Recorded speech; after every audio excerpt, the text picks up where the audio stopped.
I told you all that I would continue on with this series on how to use Photoshop for authors. So hello, nice to see ya. Anyway, so today we're going to put our cover right here in this iPhone that this dog is holding.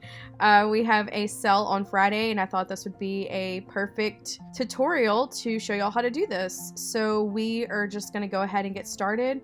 I'm going to go over here to the right hand side, and I'm going to create a new layer.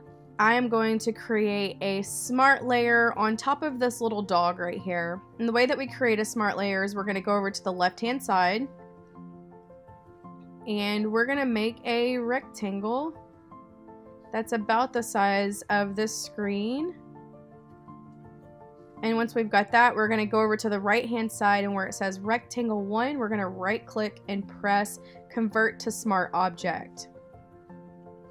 Now after we convert to smart object, we're going to double click the double squares in the bottom of the rectangle 1, and that's going to bring us to a screen where we can actually put our cover. So I'm going to go ahead and drag and drop our cover there. I'm going to line it up. I'm pressing Command T for Mac. Then I'm holding Shift to keep it at the right proportion so then it doesn't look weird. So I'm going to move it over to the corner, and I'm going to press Shift and grab it by the corner. And I'm going to try to fit it in there, and it doesn't quite fit. So I'm actually going to kind of stretch it a little bit because it is an iPhone, so it's not that big of a deal. And then I'm going to press return.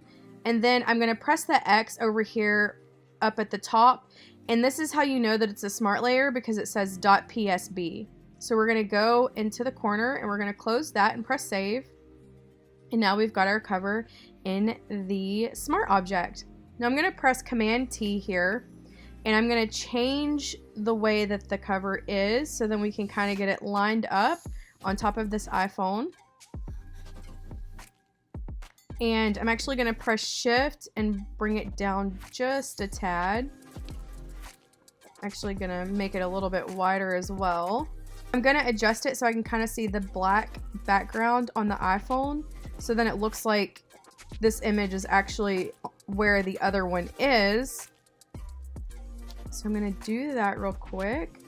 All right, that looks good to me. So I'm going to place it. And we don't want our little dog's hand to be cut off. So what we're going to do is we're going to create a layer mask.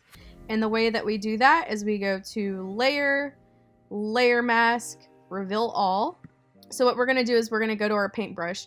Guys, this is the brush tool. It is the 7th icon down on my screen. Please do not get it confused with the history brush tool, because the history brush tool is not going to help you in this situation. You need the actual brush tool. Now what we're going to do is we are going to erase where the dog's hand is. Shell Bliss actually messaged me and told me that I can click this little arrow over here on the left hand side. You see where this arrow is? It's like a 90-degree angle, and it actually switches the colors for you. Remember, black is your eraser with layer masks, and white brings back what you did. So this is white. If we press this little arrow right here, this is black, and there we go. I had somebody message me and tell me, hey, you do realize that you can like do this quick select tool and do all this fancy stuff. Guys, I'm not a Photoshop professional in any way. I've tried some of that stuff. I can't get the hang of it, so I'm not going to try to teach y'all something that I don't do. If you know an easier way to do what I'm doing, then go for it. I hate the quick selection tool.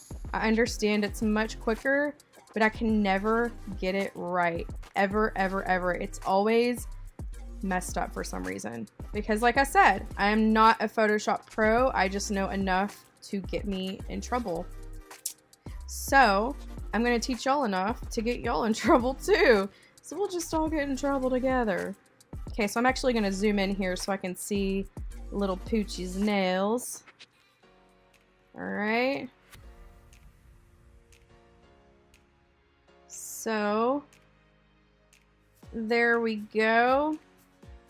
I'm going to zoom back out, and now I'm going to go to the opacity and bring it back up again.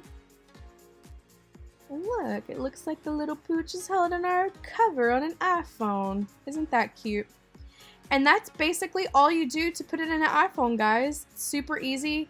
We're actually having a sale on Friday for this book, so I'm just going to go ahead and add some quick text on here.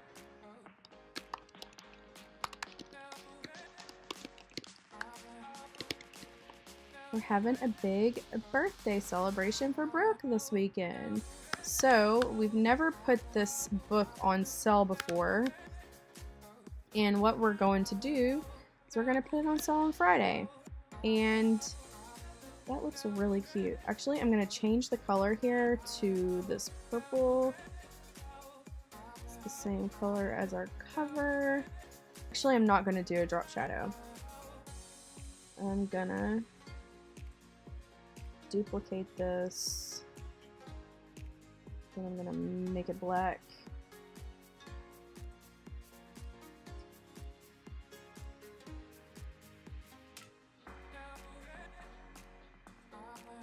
There we go. So that's going to conclude this video. I hope it was very helpful. If you want to learn how to put your cover on an actual book, I will put the video in the cards up above. If you just want something quick and simple and an iPhone, this is like super easy, guys. Like just a little bit of practice and you'll be able to get this. Like I said, I'm not a Photoshop professional.